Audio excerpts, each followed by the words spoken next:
What's going on, everybody? It is January 22nd, 2025. Day log episode over NQ. So today, we failed to take out the buy side liquidity, which is resting above this high here. We were talking about it last night, how closing above this up close candle mean threshold, this up close candle here, would give the idea of running to this high and possibly this high back over here. We failed to take that out, creating relative equal highs, so I think there'll be a decent draw on liquidity for tomorrow, possibly. We do have a volume imbalance, which is resting right here on the daily chart. So I don't believe that will be traded to until this buy side liquidity is taken. But anytime there's a volume imbalance or a liquidity void, which a volume imbalance is where there's no body overlapping. There's a gap, but you see how there's wicks overlapping. A liquidity void is where there's simply no trading. It's a complete gap. So there's a distinguish there. We could trade down into it before setting price higher, but I believe that may be left open until we take out the buy side. It could be left open for a long period of time. We'll just have to kind of see what price is giving us. Again, we failed to take out that buy side liquidity level while engineering the buy side above these highs here. So we drop down into this buy side imbalance, which is resting right here on the 4-hour chart. And if we do decide to drop beneath this buy side imbalance, then I would have to make the case that we'd run for the new day opening gap, which is down here, and that's that volume imbalance on the daily chart. So keep watch of that, because to me, if we break through this 4-hour imbalance on the 4-hour chart, we may slide into that volume imbalance, which is resting down here. Looking at the hourly chart, same thing, this imbalance here, because there's no other really line of defense beneath this imbalance. If we slide underneath it, then my eye would have to immediately go towards that volume imbalance, is basically the draw on liquidity, right? So there's a magnet that's going to pull it towards itself, meaning price, then I would have to suggest we're going to be looking for that as a draw on liquidity. So we'll see what tomorrow presents. Today, overall, just didn't pan out. I mean, this is where I guess the emphasis of the video, and I don't want to harp on these things over and over again, because the only reason I really talk about psychology a lot is I know it helps a lot of people. It does help myself, but at times I think I may over dramatize it. Psychology is very well, and especially when you're going through drawdown, and that's the main emphasis of the video, is when you're going through drawdown and you're going through losing streaks, which you've watched me do.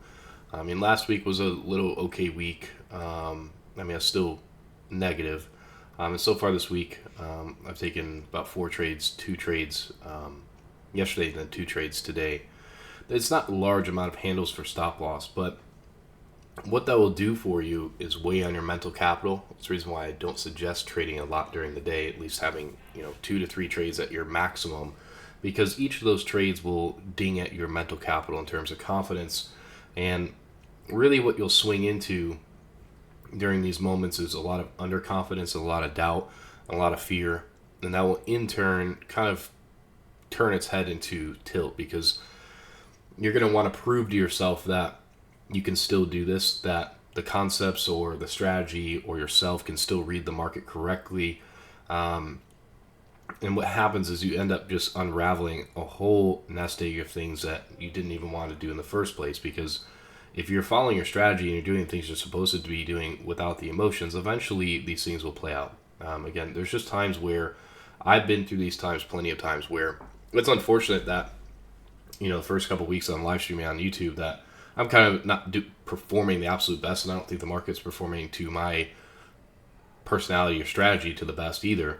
When you're in these moments of time, you have to rely on a lot of the journaling and the evidence that you've seen where you've been in drawdown, and especially if you've gone through it multiple times and brought yourself out of it. That's what you have to rely on.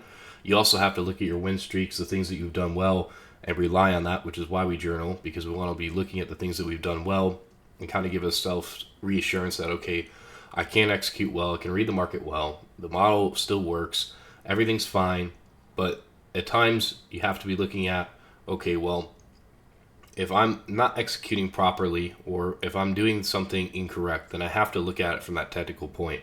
And you also have to look at it and say, well, am I reading the market correctly? Well, today I would say I read something incorrect. And I wouldn't say I read it incorrect. I guess I was willing to take the chance on it.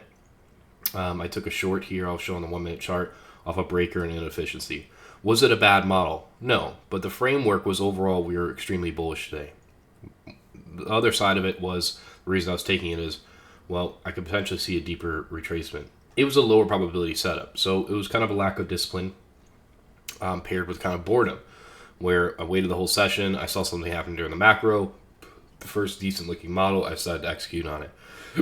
Now, even on the flip side, when I understood I took that trade, is if it was to be stopped out, then I knew price was probably going to continue higher, and if I saw another model entry pattern to get into price, then I would probably long it, which I did, and I would go for the continuation higher. And price ended up going higher, but I was stopped out. It was a lot deeper retracement than normal. And I'm going to have to talk about this in depth. I don't want to make this video drawn out, but I'm going to get to it real quick in here on a 1 minute chart. So this was the entire morning, and I don't love participating in morning sessions or at least opens where you immediately displays higher, you drop into inefficiency, and it's just basically a trending day, and we've already opened and we've trended higher all day. Those are very difficult positions for me to trade in. That's me personality wise. Some people love those type of days where they just keep trading with the trend and they keep buying it. The reason I have an issue with it is because you're such in a deep premium without really any retracements or any runs on sell stops. It makes me weary to long price, and that's the reason why I wasn't longing it all this morning. And I was really favoring, if anything, a short. And this has to go with narrative. And the reason why my model didn't work when I shorted it is because I'm countering the overall trend. So when we had this during the macro, which started at 1050 to 1110 in here, we were watching this towards the end of the session. What I'm watching is I'm seeing, well, we've drawn up higher all overnight, going into the open, drawn up higher throughout the entire session. We've consistently have ran buy side liquidity. And going into the macro and going into the end of the silver bullet, what I'm watching is this displacement lower, right? And this is where some people can look at this and say, this is why I don't look at market structure shifts very much, because some people will look at this and say, well, this is a shift in market structure. And in all fairness, I guess I did as well. But if you're looking at this in the overall aspect of things, all this is just a run on internal sell side liquidity. And where is that internal sell side liquidity? Well, from this dealing range low up to that high here, equilibrium is sitting right about here.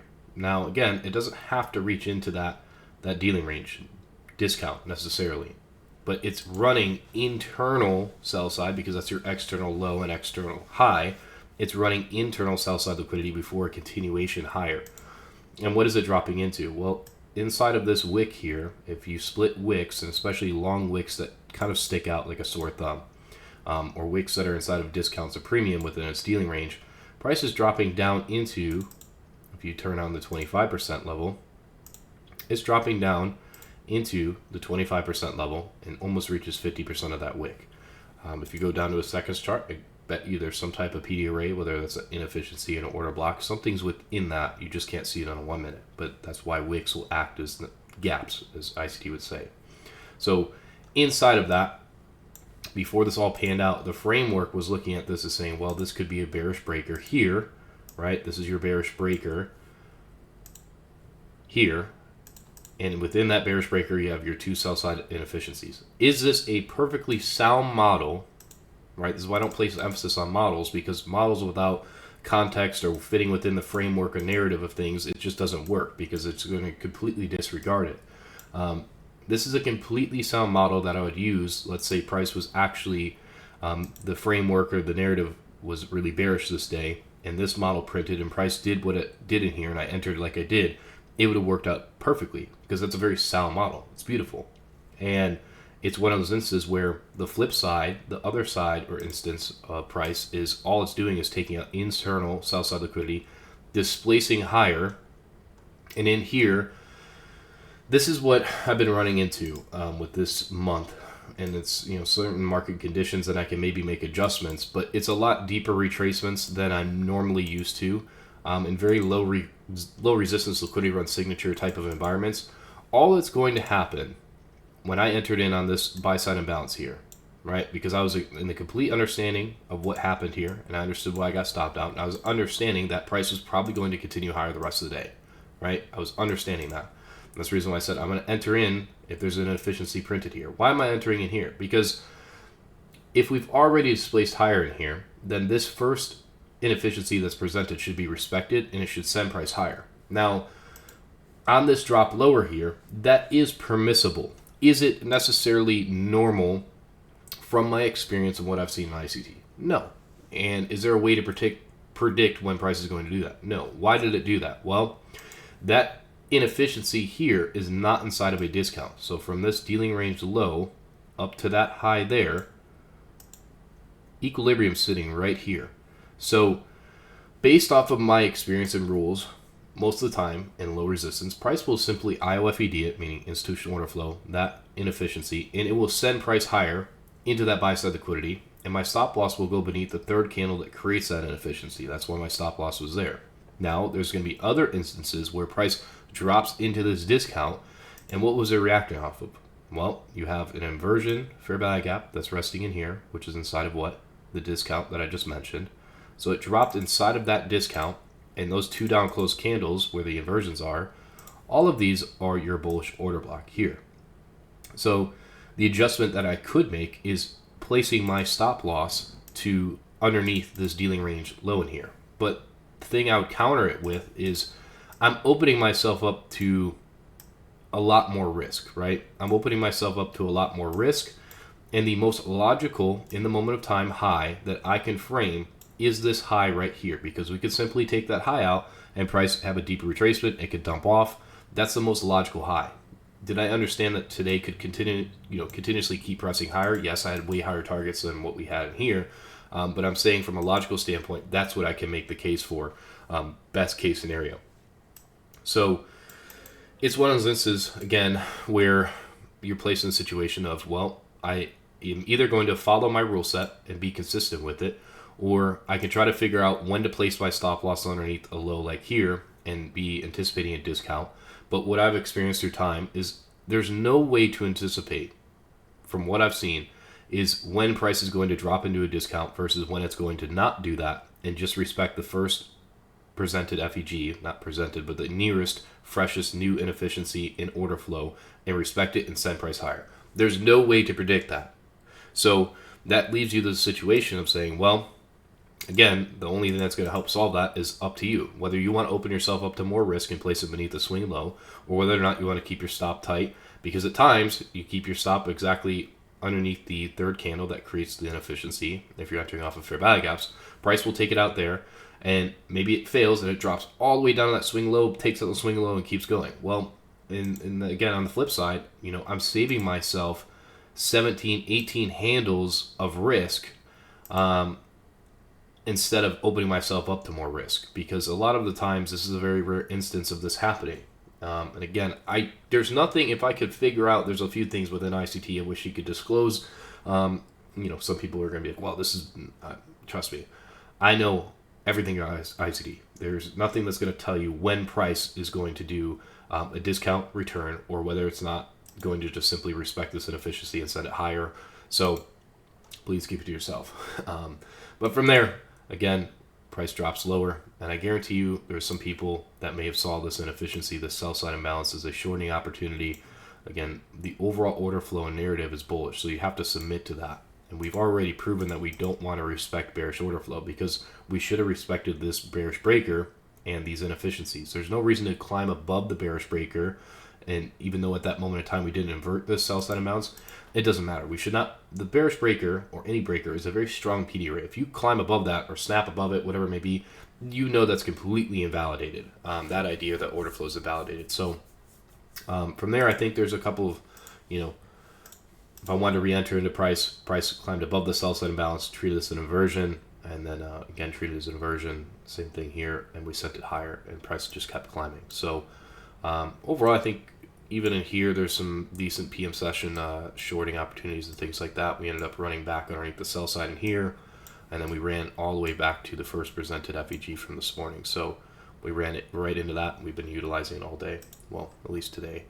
So hopefully that's a good discussion. Again, I know I don't want to go into huge psychology rants, but these type of things and where there are minor either errors or minor stop outs, it can feel like a lot of, unfairness and unluckiness, and then especially if you're losing consistently, it can wear on you mentally to eventually where you just explode. But you have to maintain your cool, and you have to understand the long-term vision. It's a marathon. It's not a sprint. I don't have to get to X, Y, and Z in a second. I have to maintain my risk, do proper, capital allocation, meaning I'm doing the best to protect my capital so I can still use it, and I have to claw my way out of a drawdown. And even if it's not a major drawdown, anytime you're in drawdown, you're not in good water. So you have to be aware of that. It's not a bad thing. It's normal, but you have to be aware of it, and be extra careful about the things you're doing. Be a lot more risk adverse, understanding you want to be really paying attention to certain maybe mistakes that you've been making, paying attention to your emotions, because those are going to be climbing up through the seams very quickly. So all of these things are very important, and I can't wait to showcase through the next several months, however long I do this on YouTube, how to get out of drawdown. And it'll be cool. For those who don't believe in me or who doubt me or whatever it may be, that's cool. But I want to all show you that it's normal and you can do it. And I'll prove it here as we go through the next several weeks and months here that you can get out of drawdown with very simple trades, few consistent weeks.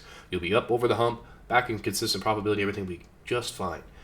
Because that's how it works. That's normal, consistent probability. That's what it looks like. It's not always winning. When the weeks and months that you are, it's fantastic. It's a good feeling. But know that, darker days are coming. But those are just normal. We have to remind ourselves of this, So that's going to be it for today. Until tomorrow, good luck and good trading, everybody. Be safe.